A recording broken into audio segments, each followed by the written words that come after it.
એકમાંથી તો 4 દીકરામાં 3 દીકરાની વહુ ઊભી રહે, આવી ગયું. ચોથા નંબરની બાકી. ચોથા નંબરના વહુ આવ્યા હતા, તું મારા ગોળે વાવાઝોડું. એટલે એમ કહેવાય કે 15-20 દી બિચારી કાંઈ ન બોલી. પછી એની જેઠાણીઓને કીધું કે 20 દીથી આવીશું તો બહાર રોટલો સોપડવા દેતા નથી. 100 હાથ ભેંસું દૂજે, 10-12 બળદિયા આંગણે બાંધ્યા, આટલી બધી આપણે નિરણ થાય. તો કે તું તો 20 દીથી આવીશ, અમે 20 વર્ષથી આવી તો બાઈએ સમસી ખાવા નથી દીધી. તમારે બધું ખાવું કે ખાવું તો હોય ને. જોતા જોતામાં એમ કહેવાય કે નાની હોવે એવી રચના કરીને બાને બોલાવ્યા, બા અહીંયા આવો, બા આવ્યા. કે તમે કોઈ દી બા વાડીએ ગયા કે કોઈ દી નહીં કે આજ જાઓ. બા તો નાની વહુનું માન રાખ્યું, બા વાડીએ ભાગ્યા. વાણેથી એમ કહેવાય કે મોટી વહુને શીરો કરવા બેહારી, ઘીનો ડબ્બો દીધો, ગોળનો ડબ્બો દીધો, ઘરના ગોળ ખાતા ગયો. બીજા નંબરની હતી જારી પાસે ઊભી રહી, ત્રીજા નંબરની જાપે ઊભી રહી, અને ચોથા નંબરની ખીજડીયાના ગેટે. મેં નતીની ખીજડીયાના ગેટે ઊભી રહી. બા ભાઈગા અને શીરાની રમત ચાલુ કરી. મોટી વહુ શીરો બનાવે, વારાફરતી ખાઈ લેવાની નક્કી કર્યું. પણ બા વાડીએ પોઈગા નો પોઈગા નતા. જબરજસ્ત લીમડાનું જઈડું આડું પડ્યું હતું. ત્યાં એકોઈને લેવાની ખબર પડતી નથી. કેટલું બર્તન થાય એમ છે. લાઈ જઈડું ઘીરે લઈ જાવ. માયરું બાઈએ ખંભે, વાડીમાં તો પગે ન મૂક્યો. ઓલી જિંદગી વહુજી મેં નતી ની ગેટે ઊભી હતી કે વાવાઝોડું પાછું આવ્યું, માં શીરો પૈતો નથી.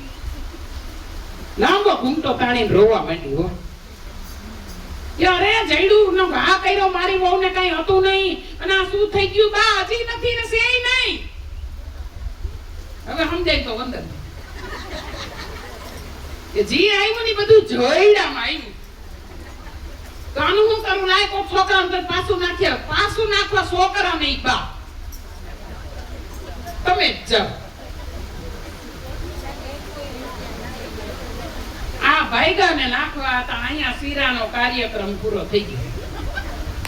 રાવા મરી જાય અને મોક્ષ મળે. એકવાર હૃદયથી બોલો, આને મળે મોક્ષ? ન મળે. જોતા જોતામાં બાપ અહીંયા ગયા. રામ બોલો ભાઈ રામ. કીધું ને કે જીવને સોનાની પાલખડી બોલો રામ રામ રામ. એવો રાખી ગયો બા.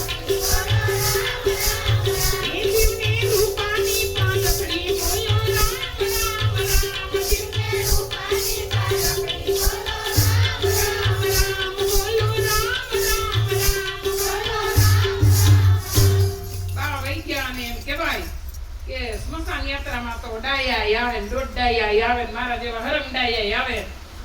બાના અસ્થિ કાઢવાનો તો ચારે ભાઈએ પરિયાણ કર્યું તો હા બાઈએ કોઈ ઘીનું ટીપું, દૂધનું ટીપું બાઈને ખાવા નથી તો બાના અસ્થિ દામોદરના પધરાવે નથી. પણ ઓલા દોઢ ડાયા સમુદ્રમાંથી નીકળેલા કોટાનિયા સોનાપુરીએ ગયા હતા. ઈ કે તમે એક કામ કરો કે અસ્થિ લઈ ગયો. સાર દીકરાને બાના અસ્થિ નો લેવાય. સારે દીકરા નક્કી કર્યું લઈ ગયો ને ગુડી આવશું. અને લઈ લીધા પછી એમ કહેવાય કે 4-6 મહિના તેથી સાયકલ ને ગાડાની કઈ સુવિધા નહોતી. 4-6 મહિના થયા એટલે મોટો દીકરો ને ઠેલી દીધી ને એમાં સારી નાખી ને એમાં ડાબલી પણ નાખી. દીકરો હાલતો થયો પણ હાલતા હાલતા એમ કહેવાય કે જુનાગઢ બહુ દૂર ભાઈબંધ નું ગામ આવ્યું. ત્યાં નક્કી કર્યું કે અહીંયા રાયપરાસો કરું, મારો ઠાક ઉતારું. ભાઈબંધ નું ઘર પૂછતા ઘીરે ગયા. ઘીરે જઈને એમ કહેવાય ભાઈબંધ ની ઘરવાળીએ શીરો ને પૂરી ને ભજીયા બનાવ્યા અને ભેગી કઢી. એક ભાઈ હતા ને ઘરવાળી કાયમ કઢી કરે, કોઈ દિવસે એનું શાક જ ન કરે. ભાઈએ નક્કી કર્યું કે રાની કાયમ કઢી કરે ને હાલ તો વાડીએથી સીધો બેન ની ઘીર આટો મારી આવું.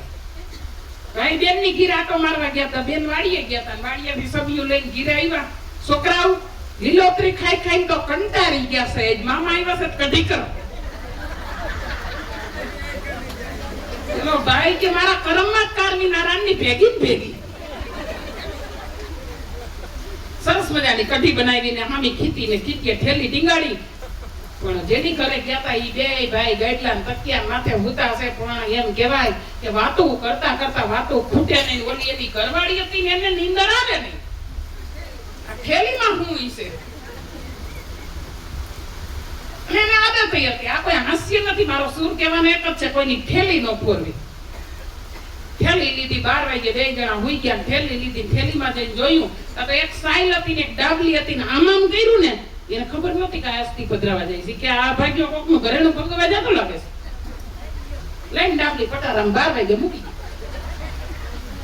ઓલાને ઠેક જુનાગઢ જાવું એટલે દૂર બહુ અને બિચારા વેલો હવારમાં થેલી લઈને હાઈટકાને અડે કોણ? થેલી લઈને નીકળી ગયો અને એમ કહેવાય કે જુનાગઢ થી પોગી ગયો ને બ્રાહ્મણની દક્ષિણા નક્કી કરી કે કાઢો તમારી બાના આસ્તી. 4 વાર થેલી ફોરી તો ડાબલી નહીં. કે હારી ભાઈઓ આ ડાબલી નાટતા ભૂલી ગયો શું? વળી પાછો વાં આવ્યો ઓલા ભાઈબંધની ઘીરે કે ભાઈ તમારા બા વઈ ગયા, અમારા બા જીવે છે, અસ્તિકુમ કેવી રીતે પધરાવ્યા, બ્રાહ્મણે દક્ષિણા કેમ લીધી, ઓલો મગ્યા દાંત કાઢે. ઈ કે ભાઈ કેને તને હું વાંધો છે, અમારા બા જીવે છે, મરી જાય તો ખબર પડે અમને. અમારે ગમે ત્યાં પ્રોગ્રામ થાય જાય ને તેમ કે લીધી બેન અમારા બા મરે ત્યાં આવજો. 2 દી પહેલા જીવા પર પ્રોગ્રામ હતો ને એટલે એક ભાઈ કે બેન આંટી પછી પાછું તમારે આવવું જો. મેં કહ્યું કે આ ભાઈના બા બીમાર છે.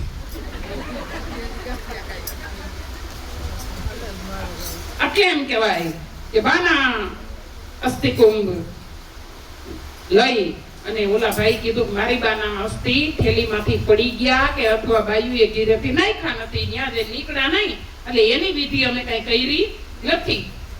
ઓલાને ખબર પડી ગઈ કે ભગણી થેલી કોઈની કોરી મુક્તિ નથી, નાની મૂકે. ઘરમાં જઈને કીધું કે મારા ભાઈબંધની થેલી ફોરી બૈરી એની થેલી હવે ઈ વયો ગયો. પછી મેં તો જોયું મને એમ કે ઘરનું ગમવા જાય છે, આ તો હાઈડ કો નીકળું. ક્યાં નાખ્યું? એ કે ગટરમાં. એ કે લઈ જા. લઈ અને એમ કહેવાય કે ભાઈ મને માફ કરજે, અભાગણી બધાય મહેમાનની થેલી ફોરે, તારી એકની નહીં.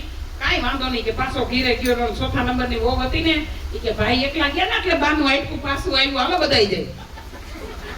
વળી આ વાપસિંદર ત્યાર થયો. સારે ભાઈ ભાઈગા જુનાગઢ બ્રાહ્મણની દક્ષિણા નક્કી કરી કે કાઢો તમારી બાના અસ્થિ.